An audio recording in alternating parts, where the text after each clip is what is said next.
Sveiciens investoriem! Piektdien ir klāts, Pēcnieks un Petersons ir studijā ar KP2 investīcijas un laiks atkal parunāt par investīcijām.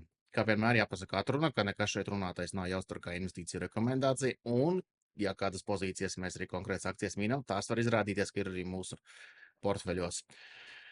Kristap, šodien mēs runāsim par daudz plašām tēmām. Ļoti aktīva nedēļa notikusi. Manuprāt, viena lieta, ko var izcelt, ka tas varbūt tāda mazliet smīkņāšana, ja, bet mēs esam atpakaļ normalitātē. Ar to saprotot, Jā, ka Irāna nav beigusies. Ja? tieši tā precīzi. Likās jau, ka viss ir parakstīts, ka lietas jau sāk norimt, ka tirgi jau sāk atkopties, viss ir kārtībā. Bet te pēkšņi notiek NATO samits, un uz NATO samitu ASV prezidents Donalds Trumps aizbrauc budzīgs. Viņam ir slikts noskaņojums. Nebija kaut kas, kā saka, viņam paprātam. Un tad tur, tajā pirmajā dienā preses, tajā dienā atrāvās visi, kas tūmā stāvēja. Pirmā atrāvās Irāna, kur viņš nosauca viņus par mēslu gabaliem, kuri nekādā veidā nesadarbojās un negrib mieru. Un līdz ar to reportierei atlika uzdot šo tikai jautājumu, uz kuru atbildi jau bija skaidra, bet jautājums bija, vai tas nozīmē, ka miera plāns vairs nav spēkā un atsāksies kara darbība, uz ko, protams, Donalds Trumps, vai viņš to bija ļoti plānojis un izdomājis, ka viņš to tā teiks, vienkārši tas ekspromtu un viņam izleca. Jā, man šķiet, ka jā, plāns vairs nav spēkā, un mēs laikam atsāksim kara darbību. Tā kā, ja kāds meklē, kur tieši notika, vai kādās diplomātiskās sarunās notika šī plāna atcelšana, nē, tā notika kameras priekšā Donalda Trumpa prātā. Tieši tā notika. Tieši tas pats notika arī ar viņa uzbrukumu Spānijai, kur viņš sauc visas valstis, kuras nesadarbojās ar viņu šī Irānas kara sakarā. Un tad viņš nejauši aizķērās aiz Spānijas. Un viņš aizķērās tikai tā, ka mums vēl ar viņiem ir kaut kādas tirsniecības attiecības, kaut kas tam līdzīgs. Un izrādās, jā, ir tirsniecības attiecības. Nē, mēs šodien pārtraucam visu tirsniecības attiecības ar Spāniju. Ko tas nozīmē? Tas nozīmē tikai to, ka atkal nabaga muitniekiem un visiem pārējiem ir atkal jāpārtais papīri, tāpēc, ka Donalds uzdeva vienkārši nejauši jautājumu, vai mums vēl ir tirdzniecības attiecības ar Spāniju. Lūk, tā kā, ja mēs no tāda notikuma viedokļa uz šos raugāmies, tad varētu teikt, tiešām daudzi notikumi notikuši, bet viņi notika vienā telpā, viena cilvēka galvā, apmēram 10 minūšu nogrieznī. Jā, bet kaut kā jau viņam bija jārēģē, vai ne, uz tos kuģus tur, kāds tur pašaudīja tajā šaurumā, vai ne? Vai vajadzēja atstāt tāpatās vienkārši, lai... Nē, zini, risināt to var tā, ka tur, jā, militāri kaut kādi mazas apmaiņas tur un tā, bet, nejauc ārā miera plānu, vismaz izrādi to, tādu žestu, ka tu esi tā kā joprojām ieinteresēts, labi, var padraudēt, bet nedraudi kameru priekšā, draudi aizkulisēs. Visādas sarunas taču tur aizmugurē notiek. Kas tas pa darījumu veicēju, kurš pasaka, tu esi mēsls, ja? Tā kā tu nedari tā, kā es gribu, ja? Bet, piedāvā viņam, izēja ar viņu uz kontaktu darījuma formātā, mēģina piedāvāt viņam to, kas viņam it kā ir vajadzīgs un atrodat kaut kādu kopīgu ceļu. Es nesaku, ka tas ir pareizi vai nepareizi, vienkārši tas veids, kā tas tiek komunicēts, ir vienkārši. Nē, veids ir viņa, bet es domāju, ka man šķiet, ka viņam varbūt vienkārši bija sakrājies. Kā, gan jau, ka tomēr viņš arī jūt un saprot, cik slikts bija tas darījums, cik viņš slikti izskatījās uz šī visa un ka viņš neko nav ieguvis, ne zaudējis, un tie vēl to tur atļaujās, un tad beigās tas vadis kaut kur plīsa. Bet tas, kas man šajā visā kontekstā ir interesanti, ir tirgu reakcija. Tirgu reakcija ir gandrīz nekāda. Jā, tur vienu dienu S&P 500 indeks kaut ko tur mazlietiņ pakustējās, kaut kas tur mazliet, bet faktiski šī izmaiņa ir tiešām burtiski gandrīz nekāda. Ja man, es tūlīt ātri padalīšos arī ar ekrānu, vienkārši S&P 500 indeksu parādīt, kas tur pēdējā laikā ir noticis, un ar šo notikumu vispār nav nekādu, var teikt, nu, jā, tur viena diena bija 1% varbūt mīnusā. Un šeit mēs šīs pēdējās dienas, kad tieši viss notika, samits, jā, un tā varētu teikt arī kara atsākšanās. Bet te nekas nav. Tas viss ir kaut kādā iepriekšējā kopējā kontekstā. Un kas vēl ir ļoti interesanti šī visa kontekstā, ir tas, ko dara naftas cenas. Šķiet, ka ļoti, ļoti interesanti arī par naftas cenām. Finanšu pasaulē tomēr visiem ir bijis tāds plus-mínus uzskats, neuzskats, vai bijuši šie brīdinājumi, draudi, ka, ja Hormuzas šaurums būs ciet, tad tur pasaule bez mazai sabruks, un mums tur būs $200-500 nafta, vai nav, vienalga, es nezinu, varbūt 500 es izdomāju, nav neviens teicis, bet 200 ir ļoti bieži piesaukts šis naftas cenas līmenis. Bet nē, ne viņš bija, ne arī viņš tagad ir. Tajā pašā laikā paskatoties ar tās pašas citas izēvielu cenas, gan kas tur nāca minerālu mēslu caur turieni, gan aviācijas degviela, vai nu kaut kā tomēr izrādās to, ka finanšu tirgi nefiltrē, teiksim, var izrādīties beigās to, ka kaut kādā brīdī sākas deficīti un vienkārši aiziet kaut kāda milzīga skrējieni, vai arī tas kaut kādā mērā ir nogramots, ja tā var teikt. Tas, kas Nevarētu būt trešā versija, ka ir ļoti spēcīgs tomēr kartelis. Ka tomēr viņi tur, kā mēs visas pasaules naftas rezerves nezinām, bet ir valsts droši vien, kuras, zina vai vismaz izprot to, cik daudz naftas tirgu ir. Un acīm redzot, tas cenu skrējiens nav bijis tāpēc, ka ir ļoti spēcīgs kartels, kurš viņu ļoti labi tur. Varbūt tā. Galvenais, kas ir palīdzējis slāpēt naftas cenu izmaiņas, ir tiešām bijušas pasaules naftas rezerves.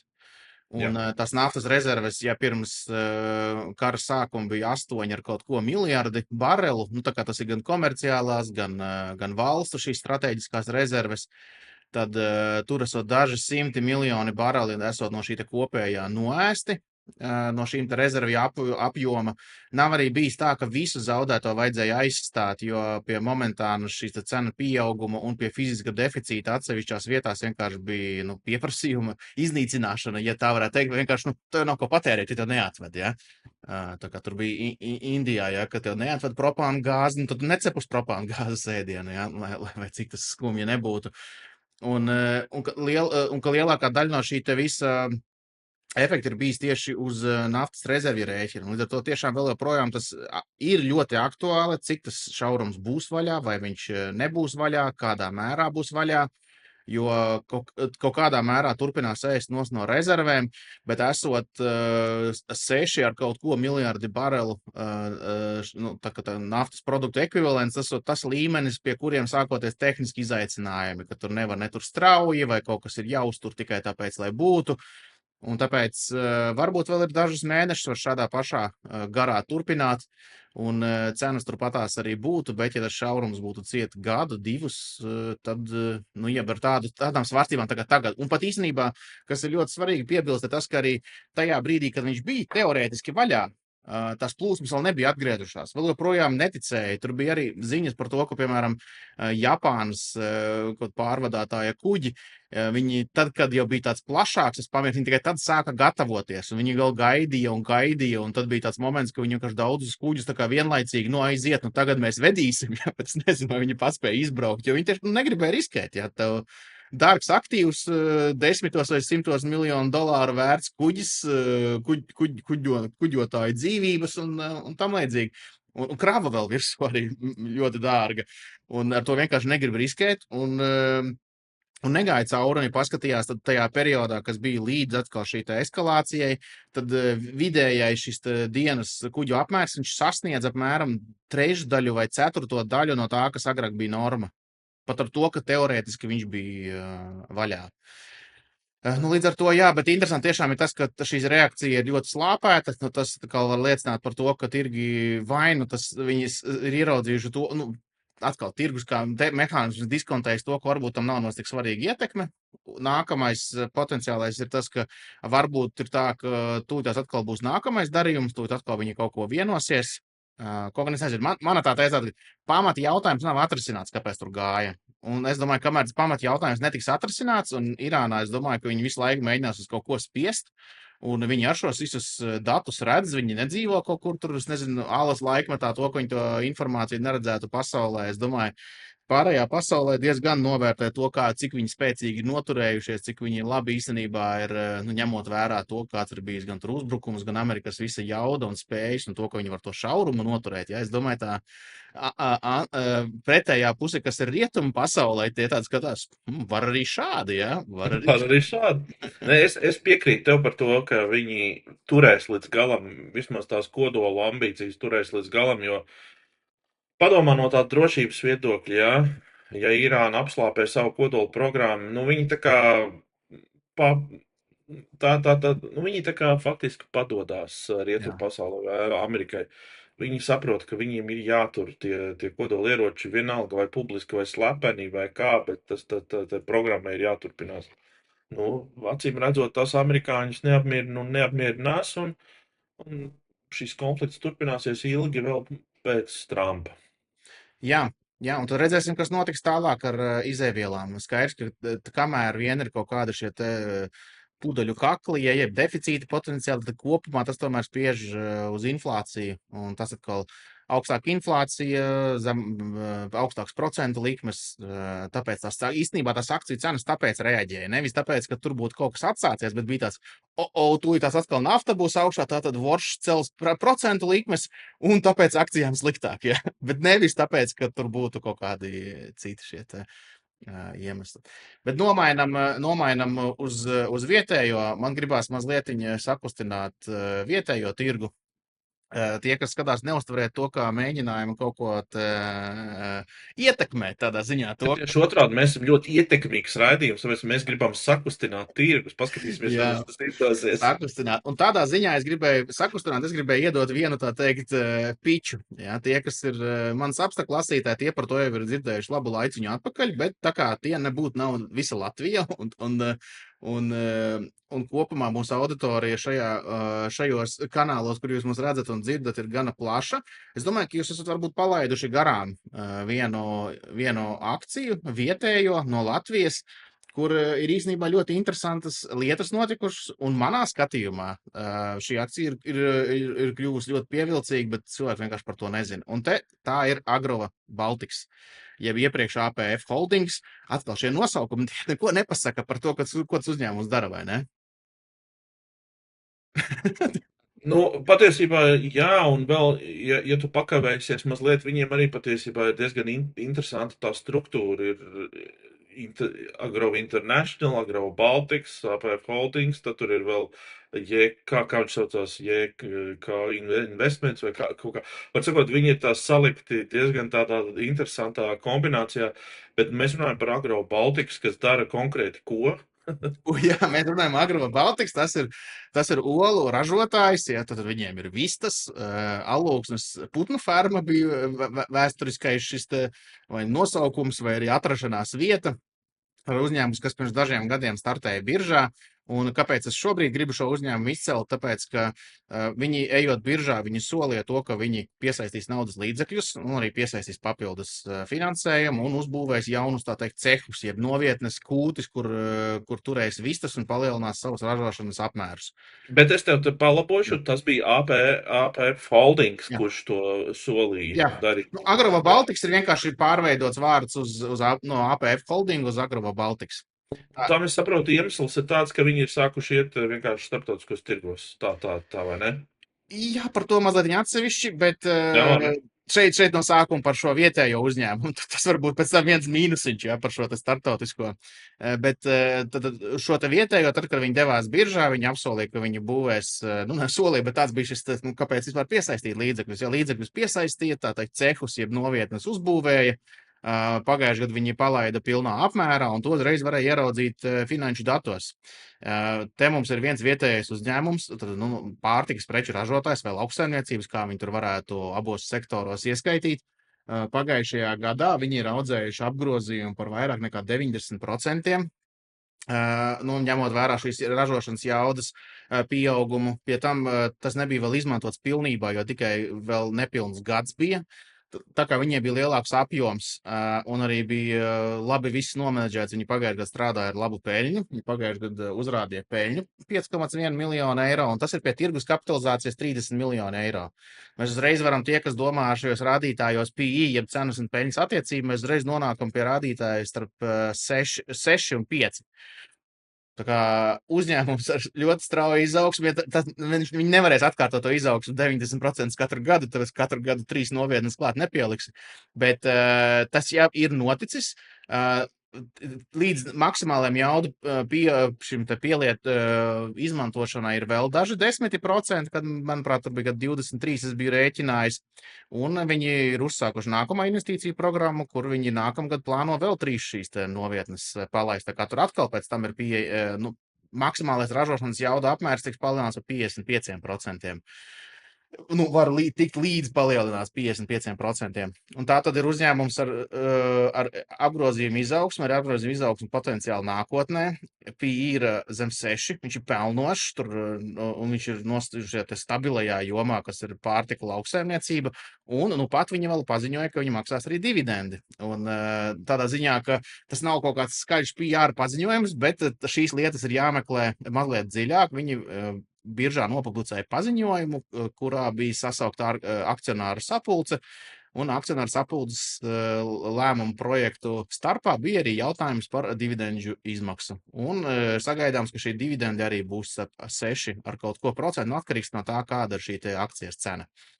Un faktiski, kas vēl būtu jāuzsver šeit, ir tas, ka akcijas cena šobrīd ir, var teikt, tajos pašos līmeņos, kas tas bija IPO, kāda tā bija IPO laikā. Un, ja paskatītos šodienas situāciju, salīdzināt ar dažiem gadiem atpakaļ, tad šodien viss ir izdarīts, uzņēmums pelna, vēl maksās dividendes. Un PI 5,6, es teiktu, tam ir, es negribētu gluži teikt, ka viņam obligāti ir jādubultojas, bet ja mēs paskatītos uz dažādiem igauņu uzņēmumiem, kuriem ir bijis, tā teikt, labs track records, ja kuri bauda investoru uzticību, tad tur regulāri ir 12, 15, 16 PI. Un līdz ar to šai akcijai es saredzu tīri labu potenciālu. To, lai katrs pats domā, cik viņš daudz varētu būt, es te brīnos, ja viņa kaut kādā laika nogriezienī var dubultoties. Bet pie šiem visiem radītājiem, manuprāt, viņi ir pievilcīgi. Tie brīdinājumi zīmes, kā vienmēr ir jāpasaka arī kādi brīdinājumi. Ne? Nav viss tikai rožaini.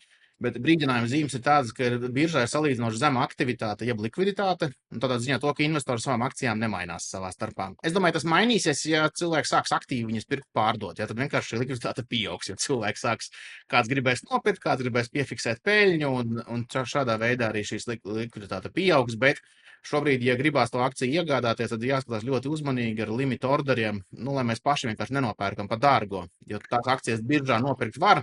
Bet, ja mēs ieliksim vienkārši tā saucamo marketa orderi, tad var sanākt tā, ka mēs nopērkam par dažiem procentiem dārgāk un skatāmies pēc brīža, pēkšņi tā akcija ir lētāka, bet tā tad būs mūsu pašu vaina. Un otra lieta, ko es gribēju piebilst, protams, tur ir daudz, kā jebkuram biznesam tur ir savi riski. Jā, viņu viens no riskiem šogad ir un kopumā ir tas, ka kāda būs barības izmaksas. Barības izmaksas ir saistītas ar lauksaimniecības izmaksām, lauksaimniecības izmaksas ir saistītas ar naftas izmaksām. Un līdz ar to ir potenciāls to, ka šogad pieauga izmaksas, un ja ir liels šoks vēl turpinās vai būs vēl lielāks no Hormuza šauruma, tas, protams, var ietekmēt. Bet atgriežoties pie tā, ko iepriekš prasīja par to starptautisko darbību, tas īstenībā, manuprāt, ir vēl viens mīnus viņu gadījumā, kur kaut kādā viņa mērā ir gribējuši uzturēt šo publisko tēlu uzņēmumu, un manā skatījumā, ja, varbūt viņi, lai pēc tam kaut kādā formātā, ja grib, lai oponē, bet, manuprāt, viņi nepārāk labi darīja to, ka viņi izmantoja šo savu biržā kotēto uzņēmumu, lai lielītos ar to, ko viņi ir izdarījuši mātes vai holdingu grupas ietvaros.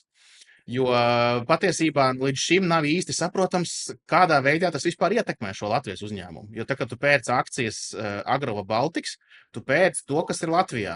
tas, kas tiek Latvijā sadarīts, tas, kas viņiem ir nopirkt šī putnu kopības biznesa Anglijā, tas ir mātes holdinga uzņēmuma. Tur nav nekādas sakarības. Vienīgi tas, ka akcionārs ir tas pats, un viņi ir tajā pašā grupā. Bet vai no tā būtu kāds pozitīvs ieguvums vai tieši pretēji negatīvs, nav zināms. Līdz ar to tas, manuprāt, ir vienkārši sajaucis gaisu, un cilvēkiem beigās vienkārši ir neizpratne un nesaprašana. Vai tur ir kaut kāda saistība ar to? Nav, vai, teiksim, tā nav skaidri notalīts. Un manuprāt, gala rezultātā šī lokālā akcija ir mazliet cietusi no kaut kāda uzņēmuma, grupas uzņēmuma tēla veidošanas aktivitātēm.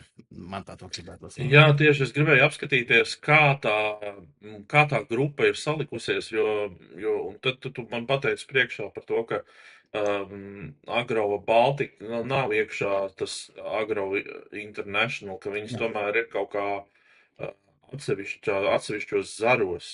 Viņas pieder vieniem tie pašiem īpašniekiem, bet nav. Un te redz, ka mājaslapā rakstīts, ka viena grupa, viena vīzija, stipra pārvaldība. Okay. Tā kā, bet vai tas, Agrova International, te visur tiek pieminēts, bet vai tā ir tiešām, vai tā attiecas uz vietējo, uz šo akciju, nu, ja es pērku Agrova Baltikas, vai es iegūstu arī kaut kāds labums no tā, ka viņi pērk tur, pieņemsim, Lielbritānijā 5. lielāko olu ražotāju. Jā, tas ir neskaidrs jautājums. Kaut gan patiesībā, ja godīgi, man tas biznes ļoti patīk no tā viedokļa, ka tas, ko viņi patiesībā dara šajos ārvalstu uzņēmumos, viņi viņus nopērk, un viņi ievieš šajos uzņēmumos ražošanas un produkcijas tādu ķēdi sistēmu. Un viņi ļoti ātri ievieš, ļoti ātri ieinkorporē uzņēmumā, un tas uzņēmums uzreiz parāda ļoti lielus efektivitātes pieauguma rādītājus. Tas nozīmē, ja šī Agrova International arī daļa būtu biržā, man šis uzņēmums liktos ļoti, ļoti interesants, jo tas nozīmē biznesus, tu pērc lielajās valstīs lielo olu ražotājus un uzlabo viņu efektivitāti un gūsti no tā labumu, un līdz ar to arī akcionārs gūst labumu. Tā kā šis ir kaut kas, kas Jurijam Adamovičam ir jāpajautā, kā tā stratēģija tur izvēršās, un vai no tā gūst kādu labumu arī investors vai nē tomēr. Nu jā, tad, ja es varu iedot vienu kādu ieteikumu no mazā investoru skatu punkta, ir tas, ka būtu vērtīgi viņiem apdomāt, kā viņi pozicionē. Jo skaidrs, ka daudzas lietas ir darītas korporatīvā tēla veidošanai, bet investoru attiecību veidošanai, ja mēs domājam par to, ka, lai tie mazie investori saprastu, kas tur viss notiek, tur klibo. Un daudz ar šīs aktivitātes, lai tur kaut vai pastoties sociālajos tīklos un tam līdzīgi, tas ir orientēts uz tēla veidošanu, kas arī, tas ir vajadzīgi, tā ir sastāvdaļa, ja? Bet ja mēs domājam tieši par investoru attiecību, tad, manuprāt, varbūt vai viņiem pietrūkst tur pozīciju uzņēmumā, kas ar to aktīvāk, kas tieši ar to nodarbotos, ja? Vai kas nopozicionētu un skaidri to stāstu pastāstītu visiem. Starp citu, Kaspar, tu sekoji līdzi, viņam bija tas pēdējais obligācija laidiens 30 miljoni, bet tur netika pielaisti mazi investori klāt, tas bija institucionāliem, jā? Es viņu publiski neesmu nekur ieraudzījis. Jā, bet viņi izziņoja, ka viņš ir, tas automātiski nozīmē, ka viņi savāca aizkadrā naudu. Nav teikts, jo ir... Tātad par to viņiem būtu jāziņo, tā kā tas ir biržas uzņēmums, tad tas viņiem būtu jāziņo. Viņi ziņoja, ka ir apstiprināts prospekts. Bet tas vēl nenozīmē, ka emisija ir veikta. Viņi arī vēl paši ziņoja savā šajās paziņojumos, ka prospekts ir apstiprināts, bet viņi vēl joprojām vērtē dažādas finansējuma iespējas. Un es to visu nolasu tā, ka viņi ir kaut kādā sarunu raundā posmā ar bankām vai varbūt ar kaut kādu privātu obligāciju emisiju, līdzīgi kā tas bija iepriekš, ka viņi finansēja savu šo attīstību, gan piesaistot kapitālu caur biržu, gan otrs bija no kaut kāda poļu fonda vai no poļu investoriem bija konkrēta obligācija. Un tad plāns jaunajai emisijai bija tāds, ka šī refinansēt iepriekšējo emisiju un jauni līdzekļi arī nākamajam attīstības posmam. Bet es pieņemu, ka ņemot vērā viņa finanšu rezultātus, tad jaunā likme varētu būt jau salīdzinoši zemāka, un droši vien, ka ar bankām notiek sarunas, un varbūt, ka galvenais akcionārs Jurijs Adamovičs šo visu izmanto, vai mēģina meistarīgi izmantot, lai dabūtu pēc iespējas zemāku procentu likmi un izdevīgākus nosacījumus finansējumu piesaistēji. Nu, Es ļoti ceru, ka šī emisija nonāks līdz publikai, jo tas, kas ir salīdzinoši retums, nu, īstenībā nav salīdzinoši retums, bet nav pārāk bieži arī, kad būtu obligācijas no tā saucamā reālā sektora. Tas nav manis izdomāts termins, ja to paredz saka arī investīciju bankas. Tad ir tā kā reālā sektora obligācijas, un tie ir ražojošie uzņēmumi, mazumtirdzniecība, viss kaut kas, ja. Un tad, bet tas otrs ir finanšu nozare, nebanku kreditētāji, nekustamais īpašums, tas ir cits, jā, bet tas reālais tas sektors. netveramais. Jā, nu tas reālais sektors, tur īstenībā nav to obligāciju nemaz tik daudz, kur būtu, kā vismaz arī šajā gadījumā tika plānots, ka tā būtu nodrošināta obligācijas. Visticamāk, tās būtu rūpnīcas aizmērā, un tas viss. Līdz ar to tas varētu būt diezgan interesants un pievilcīgs ieguldījuma instruments. Un arī ļoti daudziem, it īpaši, ja vēl skatīties no tādas skatu punktu, ka diversifikācija arī vajag. Nevar salikt pilnu portfeli tikai ar nekustamā īpašuma attīstītājiem un nebanku. Var, protams, bet tas nav diversificēts portfels. Jā. Nu, ko, ķeramies klāt mūsu iknedēļas rubrikai Baltijas akcija. Savā ziņā jau šis sanāca tāds gandrīz kā Baltijas Šis bija akcija. ārpus kārtas, jo es īstenībā varbūt cilvēkiem mazliet pastāstīšu priekšā. Viena lieta, tad, kad mēs iesākām šo Baltijas akciju segmentu, tad mēs par to domājām, un tu man teici, kā, nu kas par saliec kaut kādu plānu, cik tās akcijas mums būs, un kāds bija man pirmās domas, tā jāpaņem kaut kas pirmais ir super populārais, nu tāds tā kā, kas tas mums virši bija kaut kur sākumā, ja? Virši bija sākumā, jā. Un tad mēs gājām ar akcijām pēc tirgus kapitalizācijas. Jo lielāka akcija, jo tad mēs viņu iekļājam. Un, ja pēc šī kritērija skatīties, ja, tad mēs droši vien līdz Agrava Baltics nonāktu kaut kad, es nezinu, šogad gada beigās. Ja? Jo nav tas liels uzņēmums pēc tirgus kapitalizācijas. Un tāpēc tas bija papildus iespraudums, un tāpēc šodien mums ir Tallink paredzēts apspriest, un varbūt vēl mazliet aizlecot uz priekšu, es arī redzēju vienu skatītāju jautājumu par Indexo, kur bija jautājums, kas notiek ar Indexo, ja, jo tālāk, jo dziļāk mežā, tā skanēja jautājums. Tad es varu atbildēt to, ka šodien mēs uz to neatbildēsim, jo Indexo ir paredzēts nākamajam raidījumam. Un tad nākamajā raidījumā mēs arī vairāk parunāsim par Indexo, bet tā bija īsā atkāpe, lai jūs zinātu mūsu procesu aizmugurē. Un, Kristaps, atgriežu vārdu tev, piedod par ievilkšanos.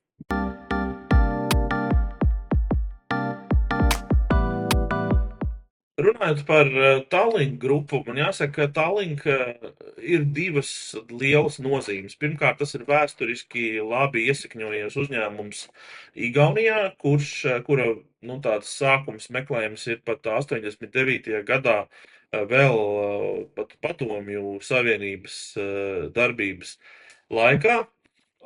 Un otrs aspekts ir tāds, ka no tāda mīlētākā zīmola perspektīvas varētu teikt, ka tas, kas latviešiem ir Air Baltica, un tas sasniegums, kas nāk ar Air Baltica klāt, ja mēs atņemam nost finanšu problēmas, kaut gan viņas var arī ņemt klātajā miksā.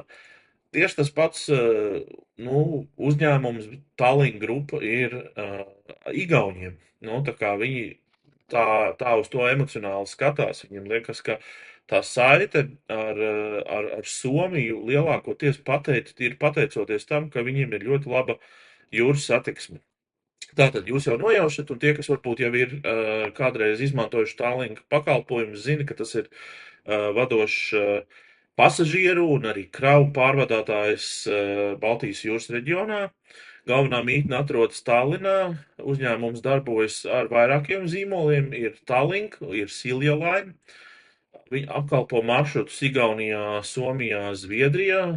Un flotē ir 11 kuģi, no kuriem 9 ir pasažieri, 2 ir tie saucamie shuttle tipa kuģi, tās raķetes, kas iet pāri lielākā ātrumā nekā parastie pasažieru prāmji. Un ko tur vēl var piebilst, ir tas, ka Nasdaq biržā viņi ir diezgan pasen, kopš 2005. gada, tad jūs jau varat nojaust to, ka tā ir labi iesakņojusies akcija. Un vēl, kas ir varbūt svarīgi zināt, to, ka viņi kotējas arī Nasdaq Helsinku biržā. Tas notiek kopš 2018. gada. Un kopumā uzņēmumam ir vairāk nekā 37,000 akcionāru. Es vēl par īpašnieku struktūru mazliet pastāstīšu, bet tā interesantā tēze, ko es jau pieminēju, 89. gads, kad šis Somijas un PSRS kopuzņēmums atklāja pirmo it kā līniju starp pasažieru pārvadājumā starp Tallinu un Helsinkiem. Tie, kas varbūt nezina vēsturiski, vēl pirms šī pasākuma bija Somu kompānija, kas prāmis, kam bija atļauts prāmjus, pasažieru prāmjus laist uz Tallinu laiku pa laikam, neregulāri, bet laiku pa laikam. Un tādā veidā patiesībā Igaunijai tika piegādātas tur puslīdz legāli un nelegāli ļoti daudz visādas lietas, kā programmatūra, literatūra un tā tālāk un tā tālāk. Jā, Tāpēc te Igauni priekšā, jā? Viņi tur Un patiesībā, jā, Tallink kaut kādā ziņā, Tallink priekšteči arī turēja ļoti labu, tieši kā tu saki, tādu priekšnosacījums tam, ka šī valsts varēja attīstīties straujāk, tieši pateicoties jūras satiksmē, un to starp citu ļoti daudzi arī igauņu sociologi un vispār eksperti atzīst, ka tieši tas arī ir tas Igaunijas viens no tādiem panākumu atslēgām, jā. Lūk, tas, ko pēdējā laikā man ir gan paveicies arī ar to, ka es zinu gan bijušo Tallink vadītāju, gan arī esošo šobrīd, kas ir Pēpi Jalakas, kurš agrāk strādāja SEB bankā, kur mēs arī iepazināmies, un es viņus esmu tā kā vairākas reizes intervējis, un tas, kas no šīm intervijām nāk ārā, ir, ka viņi ļoti, abi divi, gan Jēgene, gan Jalakas, viņi ļoti uzsvēr šo te, ka vajag zaļināties, ka arī jūras transportam ir nepieciešams šīs ilgtspējas kurs.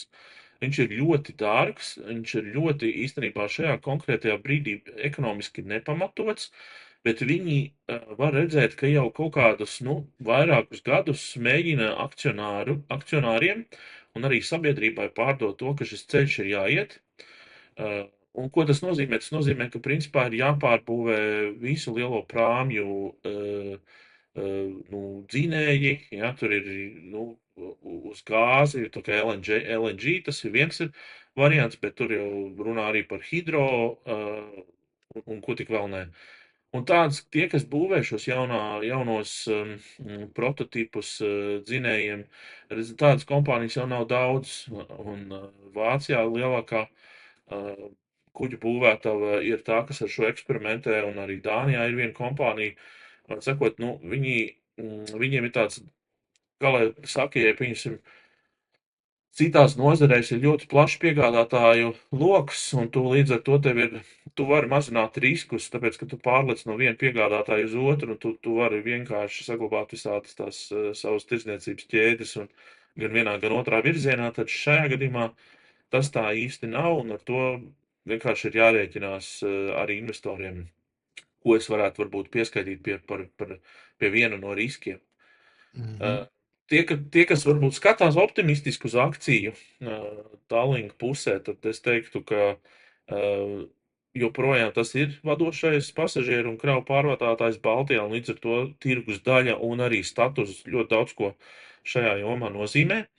Viņi ir pēdējos gados ļoti diversificējuši savus ieņēmumus. Ja agrāk viņi uzsver lielu liku uz biļetēm, tad tagad, protams, viņi tur ir uztaisījuši Burger King franšīzi, paņēmuši Baltijā, un tas Tallinks nodarbojas ar ļoti daudz un dažādām lietām. Tā skaitā tur kaut kāda pat e-komercijas platforma esot, ko man tur stāstīja.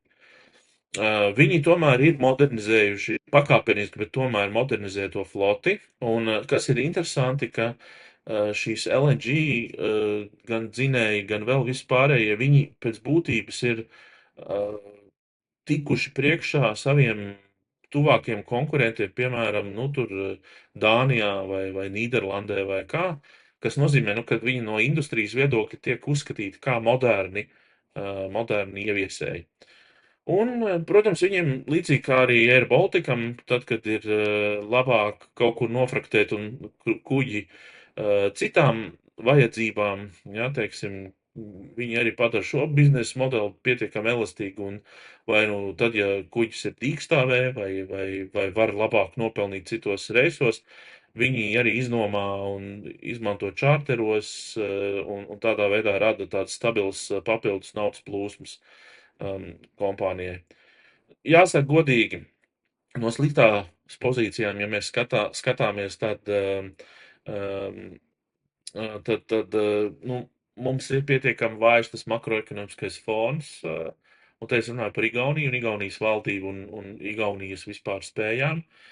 Nu, viņi, protams, ir ļoti sen jau nodalījuši, neko jau tur neiegulda tajā uzņēmumā, bet pēc būtības nu, visi tāpat skatās, kas ir tas tirgus, uz kuru tu brauc. Jā. Ja agrāk Somijam ļoti interesēja alkohols, alkohola turismas, un savukārt Igauniem ļoti interesēja darba iespējas Somijā, tad tagad tās lietas bišķi izlīdzinājušās un pazūd tas iemesls, kāpēc braukt, jo, nu, Somija, Igaunija ir redzējuši, Igauni, Somija arī redzējuši, nu, sakot, mēs tā kā tā biznesa darījumi kopš Covid laika notiek arī attālināti. Līdz ar to ir tāds mazliet varbūt panīkums patērētāju tajā segmentā. Tad, protams, visi ģeopolitiskie riski, kas nāk klāta, degvielas cenu svārstības, par ko mēs arī esam runājuši, un, protams, ļoti sīvā konkurence, kas ir no Viking Line un Ekerolaine, kas arī ir kaut kāda, kas jāņem vērā. Un, protams, ir alternatīvie transporta veidi. Tas pats Air Baltics, Air Baltica lidojumi no Tallinas uz Helsinkiem un tā tālāk arī, protams, kaut kādā ziņā ietekmē Tallinu darbību. Bet jā, kā akcijai ir veicies? Ko tu varētu teikt par akcijas cenām un to dinamiku? Jā, paldies par plašo ievadu. Ļoti, ļoti vērtīgi un interesanti. Un reiz vairākas lietas jāpiemina, ka jā, arī mazliet iesāk par šo te akcionāru struktūru, bet kas šobrīd būtu jāuzsver to, ka lielākā daļa no Tallinka piedara Infortar. Tas arī bija viens no uzņēmumiem, par kuriem mēs salīdzinoši nesen runājām. Un ja uz Tallinku skatās kā uz akciju, tad, un vēl viena nianse, ja, ko tu minēji par šiem te pasažieru plūsmām un par kuģu izīrēšanu, tad arī īstenībā šis tāds, varētu teikt, fleksiblais biznesa modelis, ja to, ka, piemēram, ja tu redzi, ka tu kuģi izdevīgāk vari kādam citam kaut kur izīrēt, nekā pats viņu operēt kaut kādā vietējā līnijā, tas padara tādam maziem investoram grūtāk šo uzņēmumu izprotam, jo tieši pavisam nesen viņi ziņoja savus otrā ceturkšņa operatīvos rādītājus, jeb pasažieru pārvadājumus, kravu pārvadājumus un to visu. Un tur viņi pasaka to, tur uzrādās kritums. Un varētu likties, kas tur īsti viss notiekās, un tas nav te vēl tik kaut gan tas tur ir uzrakstīts, jā, bet tas ir uzrakstīts to, ka pagājuši gadu vienā maršrutā kursēja kuģis, šogad viņš ir izīrēts citur. Tātad, bet pārējo visu tev jāmēģina kaut ko pielāgot, saprast, vai vēl kaut kā, kas tur īsti notiek. Bet jāpiekrīt ir tam, ka ļoti svarīgi šeit ir šī ekonomiskā vilkme, patērētāju noskaņojums, un skaidrs arī, ka šis bizness uzrāda īpaši labus rezultātus. Ja viņiem būtu īpaši labi rezultāti, ja būtu ļoti spēcīga ekonomika un būtu tie kuģi aizpildīti. Ja? Un tas lielais bizness, lielā peļņa veidojas no tā, ka cilvēku uz kuģiem tusē daudz, ja, tērē naudu, un tur rodās šīs salīdzinoši lielās peļņas. Un es tagad arī ieskatoties akcijas finanšu datos un rādītājos, tas, ko es gribēju parādīt, ja mēs paskatāmies uz uzņēmuma apgrozījuma rādītājiem, šeit ir no 13. gada līdz pat 25. gadam, tad redzam to, ka līdz 19. gadam viņi tur gan bija stabili, plus mīnus stabili, ja, bet apakšā ar viņi tad uzrādīja tādu starp 40 un gandrīz 60 miljoniem eiro katru gadu peļņu. Bet kur sākās problēma? Sākās problēma ar Covid. Covid viņus galīgi izsita no visi ierobežojumi, citas tur līnijas pārtrauca un apgrozījums samazinājās uz pusi. Viņi jau šodien nav tikuši atpakaļ līdz tiem pašiem līmeņiem. Skaidrs, ka viņi kaut kādus kuģus ir pārdevuši. Rīgā mēs to zinām, tāpēc, ka vairāk neiet kuģis starp Rīgu un Stokholmu. Tas, protams, arī parādās tur apgrozījuma rādītājos, ka līdz tam vēl nav tikts atpakaļ. Bet labā ziņa ir tāda, ka pēdējos gados viņi ir spējuši tā teikt, atgūties līdz kaut kādam noteiktam līmenim, jeb pēļņu viņi ir uzrādījuši. Tad šogad manā skatījumā viņiem lielākais risks tiešām bija degvielas izmaksas. Jo es biju rēķinājis, es tagad no galvas neatceros, bet es biju rēķinājis tā, ka ja visu gadu turētos tāda pati degvielas, ja būtu tāds pats degvielas cenas pieaugums attiecīgi arī šai kuģu degvielai, kas arī bija viena no tām, kurai bija tieši šī lielā ietekme starp šiem degvielas produktiem. Un būtu pieaugums visu gadu tāds, kā tas bija pirmajā brīdī pēc Irānas kara sākuma, tad potenciāli varētu būt tā, ka viņiem būtu tā ietekme uz rezultātu. Nu, gals negribu samalkt, kad 80 miljoni vai kaut kas tam līdzīgs. Ja to pagājuši gadu bija daži 10 miljoni eiro peļņi, tad faktiski vienas pašas degvielas cenas izmaiņas, neskaitot visu pārējo tur patērētāju noskaņojumu un visu, ka tikai dēļ šī viņi uzreiz aiziet zaudējumos. Bet šķiet, ka tā tomēr nav. Gan pēc degvielas cenām, gan pēc tā, ko dara menedžments un ko dara uzņēmuma akcionāri balso. Tallink ir liela dividendžu maksātājs, tad, kad viņiem iet labi. Un tūlīt vēlreiz padalīšos arī ar ekrānu. Un, ja mēs paskatāmies uz dividendēm, tad Tallink gadījumā tā dividenda tiešām ir ļoti liela, bet patiesībā, ja paskatītos uz iepriekšējiem gadiem, tad dividendi arī bieži vien ir tikai tas, ko no šī uzņēmuma gaidīt. Tad negaida īpaši straujas akcijas cenas pieaugums, bet 10% dividendžu ienesīgums, tas ir nopietni, ja tā varētu teikt. Šis ir tāds bruņurupucis, tāds uzņēmums bruņurupucis, vai ne? Nu, tāds. Jā, un viņi dividendi izmaksā 2 reizes gadā. Viņi tā to ir izvēlējušies. Protams, lai nebūtu tik liels ietekmes uz naudas plūsmām, tad vienu dividendu viņi izmaksāja pavisam nesen, un nākamo 3 centu dividendi viņi plāno izmaksāt gada noslēgumā. Bet jā, nu tad šis ir tāds tiešām uzņēmums man pašam. Kādreiz viņš periodiski šķitis ir pa brīdim pievilcīgs. Šogad man viņš nešķita pievilcīgs, ir īpaši tāpēc, ka sākās karš un ņemot vērā šīs degvielas izmaksas. Tas, ko tu iepriekš teici par to zaļināšanu, varbūt tur ir vēl kaut kādi viņiem lielāki master plāni, un tā kā viņi ir šajā te Infortar grupas ietvaros, un Infortar ziņo par to, ka viņi tur nopirkuši lauksaimniecību, viņi attīsta biometāna projektus un vēl kaut ko. Varbūt viņi beigās uzspēj vienu milzīgu vertikālo integrāciju. Kur viņi paši no saviem produktiem, visus pārējos izslēdzot ārā, uztaisa sev neatkarību, ja tā var teikt, un šādā te veidā to biznesu baro. Un tad viņi vēl vispār varētu teikt, kur mums nav CO2, ka jums transportniekiem nav jāskaita iekšā CO2 no šī transporta. Varbūt tur, teiksim, 5 gadus, 10 gadus griezumā tur beigās iznākās, wow, šis gan bija kaut kas tiešām negaidīti pievilcīgs. Bet tādā īsākā termiņā viņi ir bijuši varbūt pat salīdzinoši stabili. Iepriekš viņi cīnījās ar šo finanšu sniegumu. Tad mēs redzam apakšā šis panelis, kā vienmēr, ko es rādu, tā ir tā tekošā 12 mēnešu peļņa uz vienu akciju.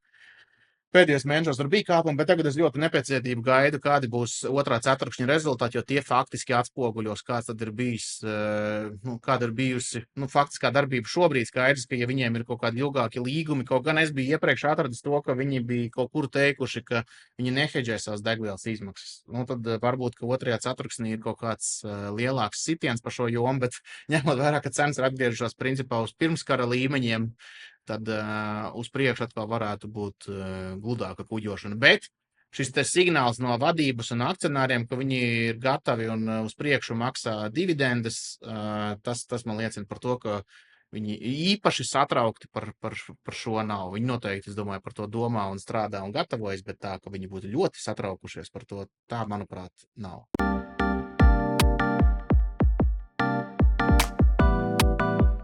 Aizejot globālajā skatuvē atpakaļ, to es atradu vienu Bloomberga brīdinājumu. Bet Bloomberga brīdinājumu nevis to, ka to raksta Bloomberg.com, bet persona ar uzvārdu Bloomberg, vai ne, kas ir pats Bloomberga.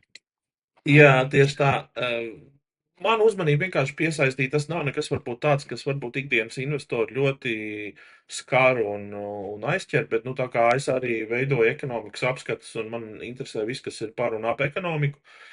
Es kaut kā, protams, vienmēr savēlku kopā arī šīs tendences, kas tiek apskatītas ekonomikā ar to, kas varētu interesēt investoru. Un Maikls Bloombergs pēdējos gados, protams, ņemot vērā savu arī cienījamo vecumu un tā tālāk, bieži nekur vairs publiski tā neparādās, intervijas arī bieži nesniedz, un tad, ja viņš uzraksta kādu viedokļu rakstu, tad tas parasti arī ir kaut kas, pie kā vērts ir varbūt pakavēties un mazliet arī pārunāt par to.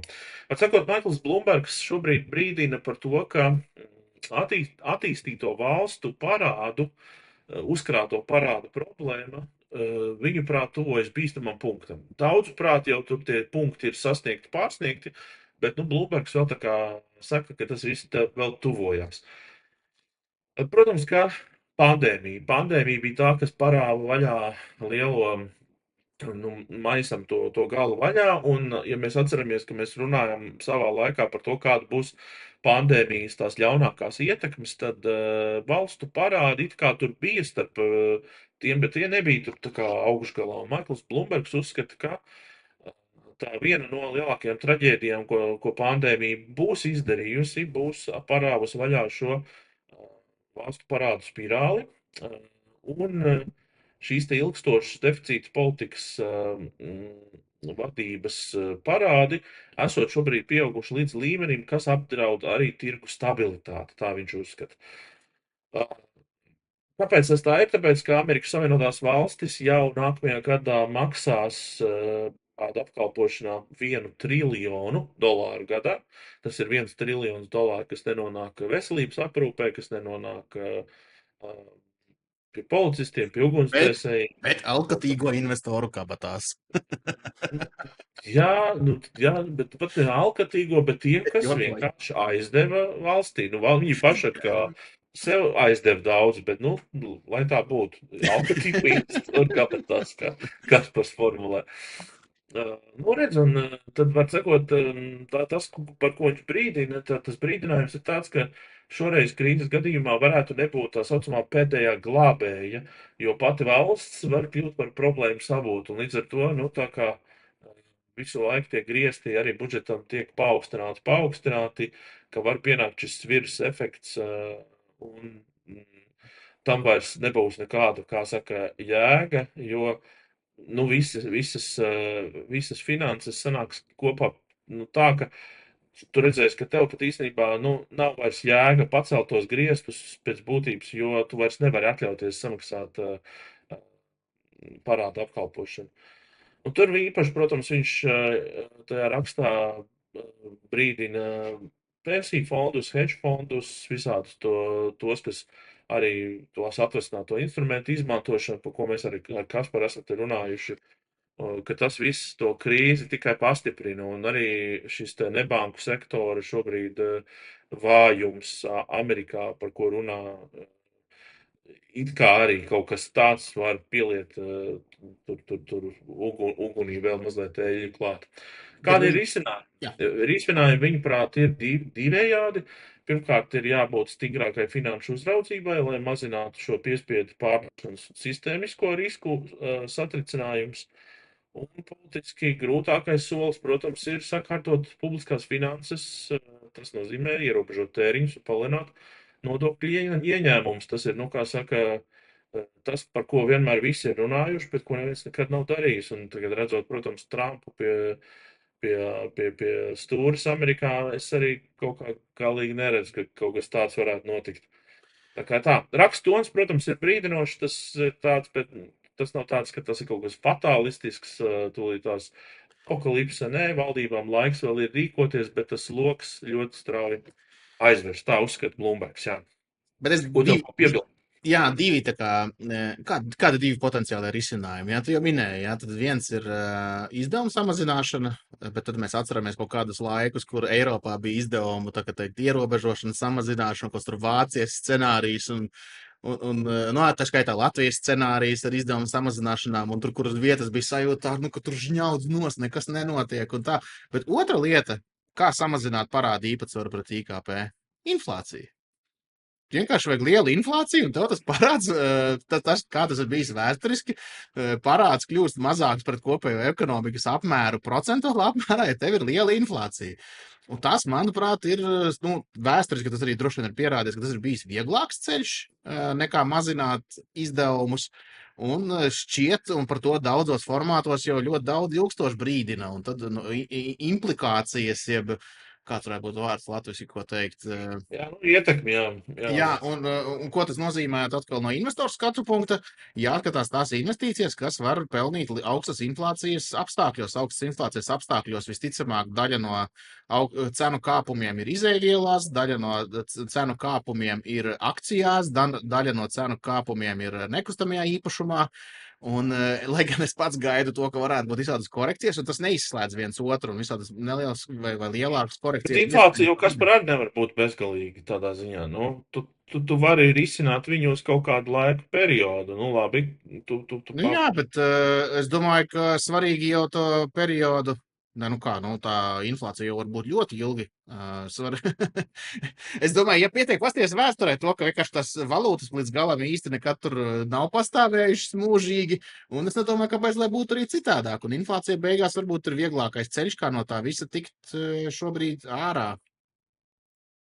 Skaties tur dažādus YouTube ekspertus, kur tur ir runājuši par šo inflācijas celšanas ietekmi un kā tas varētu ietekmēt arī parādu apkalpošanas tur to sadaļu. Vienīgais, kas man nebija skaidrs, kā šis ir politisks lēmums, vai to FEDs tomēr domā par to, kā izrulēt. Tas droši vien politisks, vai ne? Es domāju, tas ir politisks, un tagad jau, kā tu arī minēji, šī fiskālā ir pārgājusi tajā pusē. Jā, tātad. Bet atkal no tā valdības skatu punkta, viņi jau varētu samazināt kaut kādas izmaksas, bet tas nozīmē to, ka tikko kā to sākās kaut kādas samazināšanas, ciršanas un tam līdzīgi drausmīgi visu ekonomiku sāk gan noskaņojumu, gan visu. Neviens negrib to noskaņot, tas noskaņojums ir svarīgākais. Ballīt negrib bojāt, jā. Nu, tad līdz ar to vienkāršāk ceļš ir inflācija. Un es domāju, nu, vai mazāka pretestība, jā, varētu būt virzīties uz inflāciju. Nav tā, ka kāds izdomā, tagad darīsim inflāciju. Tā gluži arī nav. Es domāju, ka viņi arī to negrib. Nu, ideālajā scenārijā tāpēc ir šie mērķi visur salikti 2% inflācija, stabils nodarbinātības tirgus, bet tā tas pasaulē gluži nestrādā. Iet visu laiku pa kaut kādiem viļņiem no viena grāvī otrā grāvī.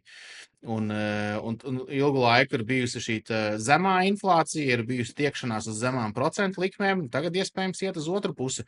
Un atkal par to, tas tik pa laikam tiek pacelt jautājumu par to, nu, kur tu tagad finansēs to lielo ASV parādu un kurš būs, jo ārzemnieki varbūt vairs negrib tik daudz finansēt un kurš šīs vajadzības nofinansēs. Un tur tad pretī nāk atkal tā otra puse, un tik daudziem ir bijuši ieguldījumi, tik milzīgs ir bijis akciju tirgus īpatsvars, un ja tev pieaug procentu likmes fiksēto parādu, jeb obligāciju jomā, tad tur arī nauda sāk virzīties, un iepriekš tā nauda vienkārši bija mazāka. Tur tāpēc, ka tev bija zemāks procentu likmes. Kad viņas kļūst lielākas, tad atkal virzās uz to pusi.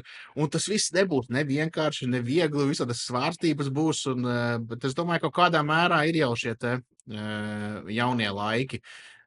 Jaunie laiki ir pienākuši, ka tajā, nu, šķiet, ka šobrīd iet uz to inflācijas pusi. Otrs būtu jābūt kaut kādai lielai finanšu krīzei, kur viņi nolēmtu to, ka, zini, nē, pagājušajā reizē, kad mēs sapumpējām to naudu Covid laikā, un tur tas bija nepareizi. Vai tā, ka toreiz pēc lielās finanšu krīzes, tā kā tiešām iedarbināja tos lielos tos mehānismus, tur asset, visas tās zirp, nirp un visas pārējās programmas, ja? Tas gan bija nepareizi vai slikti. Man šobrīd nav tāda sajūta. Es domāju, ka drīzāk tie skatās atpakaļ.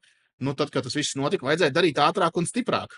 Un tad viss būtu noticis. Un es domāju, ka nākamajās krīzes atkal būs. Nē, var saprast pilnīgi arī šādu izēju. Nu, to gan jāmēģina mums paprasīt Bloomberga, ko viņš par to tā kā domā. Jā. Jā, viņš jau, jā. Mums ir 6 minūtes, kas var palikušas. Kā ir, tu gribi uzsākt savu tematu, vai tu atļaus man pavisam ātri iziet cauri vēl vienam brīdinājumam? Ejam cauri brīdinājumam. Ejam cauri brīdinājumiem, jā, tad atstāsim to tavu tematu uz nākamo reizi.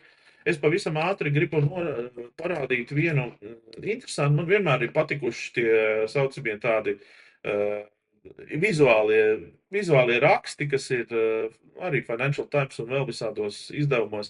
Šajā reizē man uzmanību pievērš šis te elektrības transformators ar virsrakstu, ka, gadsimtiem sena ierīce būs tā, kas smacēs pasaules mākslīgā intelekta pušu. Un tad, kad mēs tā skrolējam tā uz leju, mēs redzam, ka te parādās visādas interesantas tēmas. Un, ko mēs sākam te saprast, ka patiesībā ir tā tie saucamie transformatori, kuri tad nodrošina to, ka no lielajām stacijām drošs elektrības tā kā apjoms, šis te nonāk mājsaimniecībās, ražošanas uzņēmumus un tā tālāk. Tātad, ko mēs no tā varam secināt, ka viens ir investēt un salikt iekšā naudu šajās lielajās elektrības stacijās un tā tālāk, bet ir viena tāda lieta kā transformators, kurš pārveido šo elektrību tātad mājsaimniecībā. Un, ko mēs te no tā visa varam secināt, ir, ka 90% visas elektrības, kas iziet cauri no tiem ģeneratoriem, tātad tie transformatori viņus tā kā, nosacīti apkalpo. Par ko ir tas cepiens? Tas cepiens ir par to, ka, lai saražotu tātad transformatoru, te es varbūt parādīšu uzreiz šo pieaugumu, ka tās cenas šim transformatoriem ir kopš 21. gada ļoti strauji augušas un viņas pieauga. Un tie iemesli tur ir tāpēc, ka veidojas šis tā saucamais pudeles šaurais kakls. Te mēs varam redzēt,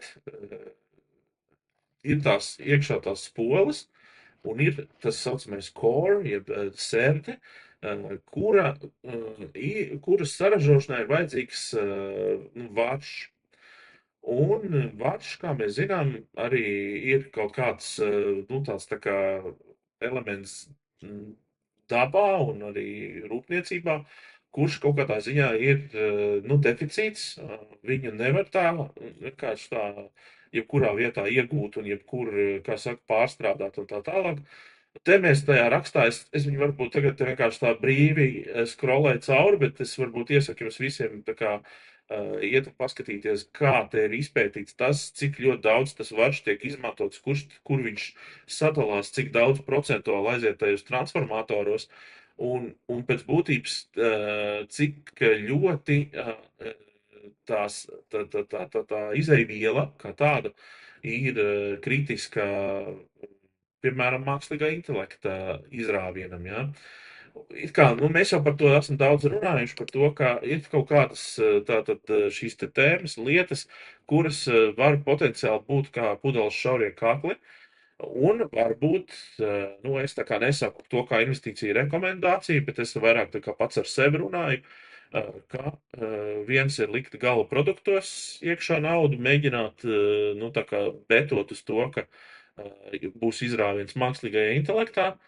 Pavisam kas cits ir varbūt skatīties, kas ir tas, kas faktiski visu šo te ražo. Kā es vienmēr esmu teicis, interesantas lietas vienmēr ir ūdens, ja, un ir dažādi veidi izeivielas, un tie uzņēmumi arī, kas pieņemsim strādā ar pamatu. Tāpēc, piemēram, daudziem investoriem holandiešu ASML šķiet ļoti pievilcīgs, tāpēc, ka tas nav gluži mikročipu ražotājs, tas ir mikročipu iekārtu ražotājs, tātad vienu soli atpakaļ. Tā. Tā kā jā, ir dažādi investori, dažādas investoru grupas, kam kas interesēs, tikai vienkārši pievērš uzmanību, ka Financial Times ir šāds raksts par elektrības transformatoriem un vāra izmantošanu tajos, tā kā varbūt tev, Kaspar, vēl ir kas piebilstams pēdējās 2 minūtes. Es no šī raksta nolasīju to, ka galvenais šis te, traucēklis ir ražošanas jaudas, un daļai šīs ražošanas jaudas, tieši transformatoriem. Varš kā tāds, es arī šo tēmu esmu pētījis, mēs ar kādās investoru kopienās esam diskutējuši. Tieši šajā konkrētajā brīdī ir ļoti pretēji skatu punktu. Lielās investīciju bankas tiešām saka, 26. gads jau ir tas gads, kurā ir faktiskie deficīti pasaulē, bet ja mēs paskatāmies šī gada to faktisko stāvokli pa biržu noliktavām pasaulē, tad faktiski šobrīd vēl it kā nesot šis deficīts.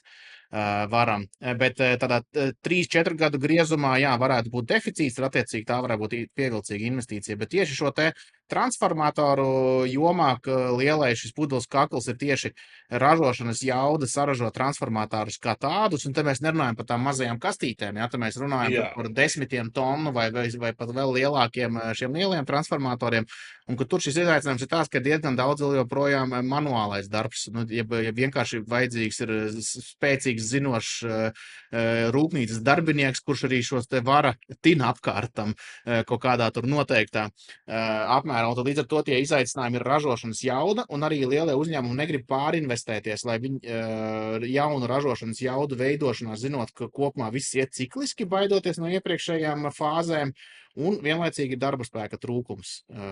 Bet es šajā gadījumā kaut kā nesaskatīju tik daudz varu, bet varš kopumā es piekrītu, tas ir viena no lielajām tēmām, kas kaut kādā dažu gadu griezumā varētu potenciāli būt ļoti, ļoti pievilcīga. Bet jāuzsver, ka tie uzņēmumi, kas ir ražo šīs visas transformātors un tam līdzīgi daudz, jūs pastīsieties, daudz no viņiem ir ļoti dārgi un varbūt ne gluži tik dārgi kā čipu ražotāji, bet daudz kur tiešām ir. Tad cilvēki jau tas soļus ir pašpēruši atpakaļ, ja tā var teikt. Jā, daudz jau ir sapratuši, kur rodas mākslīgais intelekts patiesībā. Labi, mums bija prieks būt kopā ar jums arī šajā nedēļā. Mēs ar Kasparu sakām lielu paldies, ka bijāt kopā ar mums. Piesakojiet mums YouTube kanālā, arī Spotify, visur, kur jūs šāda veida saturu varētu tehniski un teorētiski patērēt. Mēs būsim ļoti pateicīgi arī par jūsu komentāriem, tā kā rakstiet droši vēl. Paldies un uz tikšanos nākamnedēļ! Paldies, visu labu!